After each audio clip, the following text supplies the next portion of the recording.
कभी सोचा है कि कैसे एक छोटा सा मामूली सा चूहा पूरे के पूरे शहर में हड़कंप मचा सकता है? आज ना हम इसी मजेदार तकनीक को समझने वाले हैं। मतलब कैसे छोटी छोटी परेशानियां बढ़ते बढ़ते एक बहुत बड़े और मजेदार संकट का रूप ले लेती हैं। और इसको समझने के लिए हम एक बहुत ही मशहूर कार्टून का सहारा लेंगे। तो सवाल बस यही है कि एक चूहे की छोटी सी शरारत एक प्री हिस्टोरिक मतलब प्रागैतिहासिक संकट में आखिर बदली तो बदली कैसे? चलिए इस मजेदार सफर पर निकलते हैं और देखते हैं कि कहानी लिखने वाले कैसे छोटी छोटी बातों से इतना बड़ा हंगामा खड़ा कर देते हैं। तो चलिए कहानी की शुरुआत करते हैं। देखिए, सब कुछ ना घर की एक बिल्कुल आम सी लगने वाली परेशानी से शुरू होता है, एक चूहा। लेकिन एक मिनट, ये कोई मामूली चूहा नहीं है, और ये जो परेशानी है ना, ये बहुत ही जल्द एक बड़ा सिरदर्द बनने वाली है। तो मिलिए कहानी के विलन से। जैसा मैंने कहा, ये कोई आम चूहा नहीं है, ये तो एक शातिर दिमाग है जिसका एक ही मकसद है, मोटू और पतलू के घर पर कब्जा करना। वो वहां सिर्फ रहने नहीं आया है, वो तो राज करने के इरादे से आया है। और देखिए, चूहे के अपने शब्द ही उसकी नीयत बिल्कुल साफ कर देते हैं। कॉन्फिडेंस तो देखिए जरा इसका, वो खुद को घर का नया मालिक मान बैठा है। बस यहीं से कहानी का असली मजा शुरू होता है। और अब आता है कहानी का मेरे हिसाब से सबसे मजेदार हिस्सा। वो हिस्सा जब प्रॉब्लम को सॉल्व करने की हर कोशिश उसे और भी ज्यादा बिगाड़ देती है। मतलब देखिए तो सही कैसे एक्सपर्ट्स की पूरी फौज इस एक छोटे से चूहे के सामने घुटने टेक देती है। ये ना कॉमेडी का एक क्लासिक फॉर्मूला है। एक के बाद एक एक्सपर्ट्स को बुलाया जाता है और हर कोई पहले वाले से भी बुरी तरह फेल होता है। इसे कहते हैं बेइज्जती की सीढ़ी।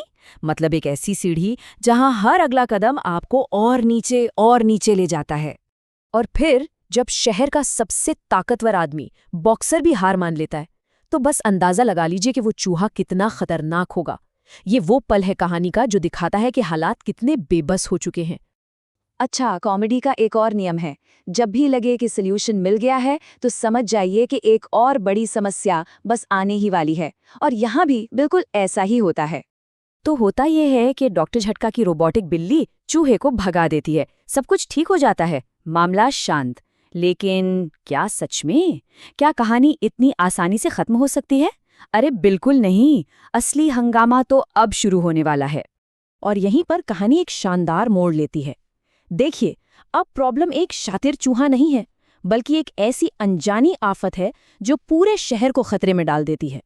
मतलब अब जो दांव पर लगा है वो पहले से कहीं ज्यादा बड़ा है।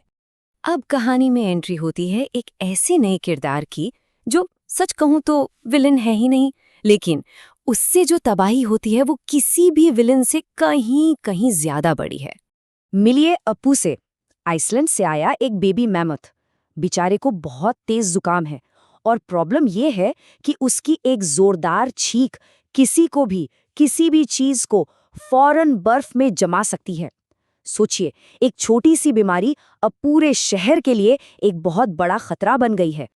बेचारा अप्पू, वो तो बस अपनी जुकाम का इलाज कराने के लिए एक डॉक्टर ढूंढ रहा था, लेकिन उसकी इस मासूम सी कोशिश ने पूरे शहर को एक फ्रोजन स्टैचू गार्डन बना दिया। एक के बाद एक सब लोग जमते चले जाते हैं। इंस्पेक्टर चिंगम, बॉक्सर, सब जम जाते हैं। और हद तो तब हो जाती है जब डॉक्टर झटका, मतलब जो शहर का सबसे बड़ा जीनियस है, वो भी जम जाता है। अब तो समझिए कि उम्मीद की आखिरी किरण भी गई। सवाल ये है कि अब इस शहर को कौन बचाएगा? तो कहानी अब अपने क्लाइमैक्स पर है, और इस बर्फीले तूफान का जो अंत होता है ना, वो एक ऐसे तरीके से होता है जिसके बारे में किसी ने सोचा भी नहीं होगा। होता ये है कि जमे होने के बावजूद डॉक्टर झटका एक एंटीडोट स्प्रे बनाने में कामयाब हो जाते हैं, और ये स्प्रे अप्पू की जुकाम को ठीक कर देता है। मतलब शहर का जीनियस अपनी सूझबूझ से एक ऐसा हल निकाल ही लेता है जो सबको बचा लेता है, और एक बार फिर सब कुछ नॉर्मल हो जाता है। जरा सोचिए इस बारे में, एक छोटा सा स्प्रे और पूरा शहर एक झटके में बच जाता है। कॉमेडी में अक्सर ऐसा ही तो होता है ना? बड़ी बड़ी खतरनाक लगने वाली समस्याओं का हल बहुत ही आसान, सिंपल तरीके से निकल आता है।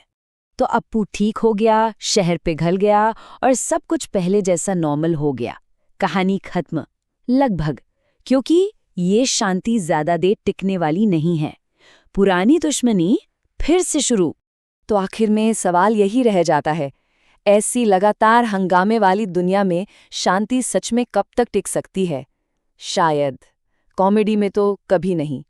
अगली बार जब कोई ऐसी मज़ेदार कहानी देखें तो इस पर ज़रूर गौर कीजिएगा कि हर हंसी के पीछे कहानी की एक कितनी शानदार बनावट छिपी होती है।